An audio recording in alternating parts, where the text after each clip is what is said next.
আজকের ভোর হয়েছে আমার বোনের বাড়ি থেকে। তাই সকালবেলা ওর ঠাকুরঘরের ঠাকুর দর্শন করিয়ে সবাইকে ভালো থাকার শুভেচ্ছা জানিয়ে দিনটা শুরু করলাম। আজ বিপত্তারিণী পুজো।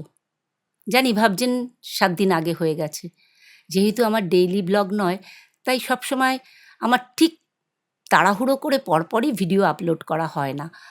আর আপনারা হলেন আমার সেই ছোটবেলাকার প্রিয় বন্ধুদের মতো, যার সঙ্গে দুদিন বাদে হলেও সব কথা শেয়ার না করলে মন ভালো থাকে না, ঠিক তেমনি যে দুদিন বাদে হলেও আপনাদের সঙ্গে আমি ঠিক ভালো লাগাগুলো শেয়ার করব।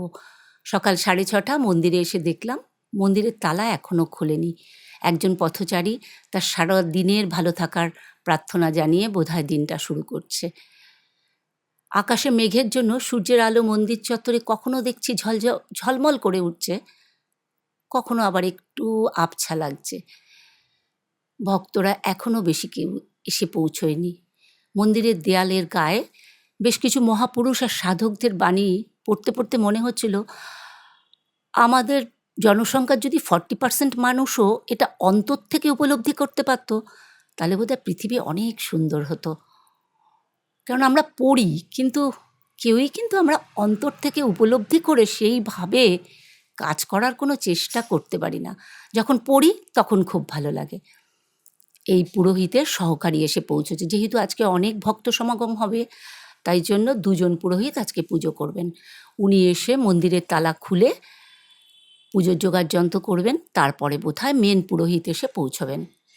মন্দিরের তালা খুলে মায়ের দর্শন আমার সঙ্গে প্রথম আপনারাও করুন।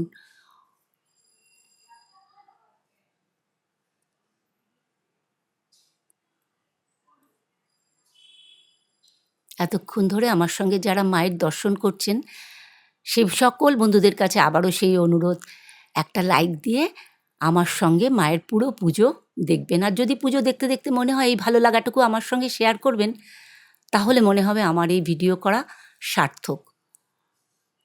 সামনে থেকে মাকে একটু দর্শন করি। এটা আমি আমার বোনের একদম গায়ে লাগানো বাড়ি, এটা বাড়ির পুজো।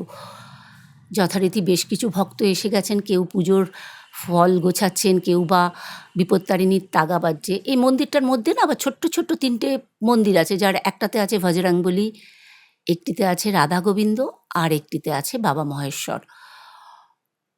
বাড়ির পুজো বলেই না খুব নিয়ম নিষ্ঠা করে খুব শান্তিতে এখানে পুজো দেওয়া যায়।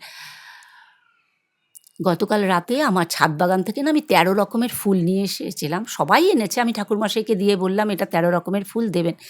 তো আজকে আমার যেটা পরম প্রাপ্তি, ঠাকুরের পায়ে প্রথম যে ফুলটি পড়ল, এই যে ফুলটি দিচ্ছেন উনি প্লাস্টিক থেকে, সেটি কিন্তু আমার ছাদ বাগানের ফুল। এটা একটা অদ্ভুত ভালো লাগা। তারপরে আস্তে আস্তে অনেক ফুল ভক্তদের পড়ে গেছে। মেন পুরোহিত এসে গেছে, মাকে সাজানো হচ্ছে। আমি 2টো জবার মালা আমি আর আমার বোনও দিয়েছিলাম, সেগুলো অবশ্য কিনে দিয়েছি।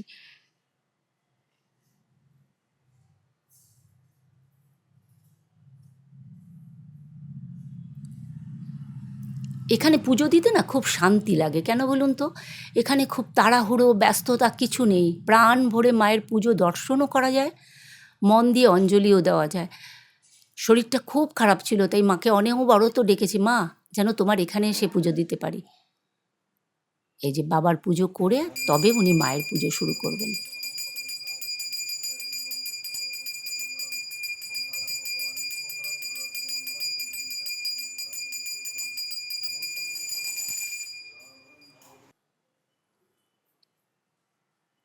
পুজো শুরু হয়ে গেছে। সমস্ত ভক্তদের ডালা, ফুল সমস্ত ঠাকুরের সামনে চরণে রয়েছে। প্রত্যেকের নাম গোত্র দিয়ে আলাদা আলাদা করে সংকল্প করে খুব সুন্দর করে উনি পুজো করেন।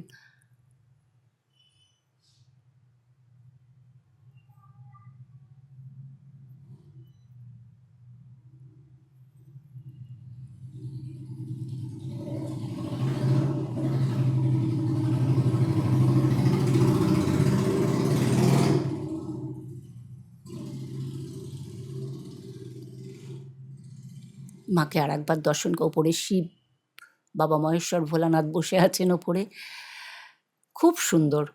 এখানে দেখলাম 4টে থালা নিবেদন করেছে। রামকৃষ্ণদেব সারদা মা তো বুঝলাম, আর একজন আমি ঠিক বুঝতে পারলাম না নারায়ণ আছেন কি না। এই যে আমাদের অঞ্জলি, তখন তো আমি ভিডিও করতে পারিনি, খুব সুন্দর করে অঞ্জলি দিয়েছি। যে উদ্দেশ্য নিয়ে মায়ের কাছে আসা, সেটা যদি সুন্দর করে দিতে পারি না, মনটা ভরে যায়। না পেছন থেকে কেউ ধাক্কা মারে না, দিদি তাড়াতাড়ি পুজো দিয়ে সরে আসুন। পুজো শেষে এবার ঠাকুরমশাই আরতি করছেন, ঠাকুরমশাই মায়ের আরতি করছেন, আর আমরা সবাই ভক্তবৃন্দ হাত জোড় করে মায়ের কাছে প্রার্থনা করছি যে আর যত বিপদ আছে সেই বিপদ থেকে মা যেন উদ্ধার করেন। মা তো সবার মা, এত ভক্ত তার, এত সন্তান তার। আরতি শেষে এখানে ঠাকুরমশাই যে যে ইচ্ছুক তাদের সবাইকে তাগা বেঁধে দিয়েছে। এই পঞ্চপ্রদীপের তাপ,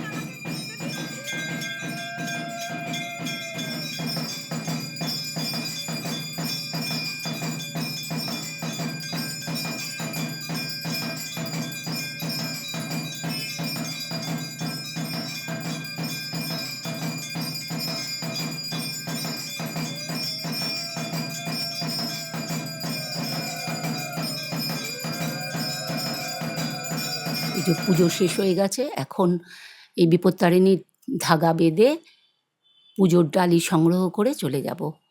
আবারও দেখা হবে আপনাদের সঙ্গে আরেকটি নতুন দিনে, নতুন সময়ে। ততক্ষণ সবাই কিন্তু ভালো থাকবেন, সুস্থ থাকবেন। এখন ওয়েদার চেঞ্জ, সবার শরীর খারাপ। এই ডালা আমাদের পুজো সংগ্রহ করে নিয়েছি, মাকে প্রণাম করে যাতে সামনের বছর আবারও মায়ের কাছে আসতে পারি, এই প্রার্থনা জানিয়ে আজকের ভিডিও শেষ করছি।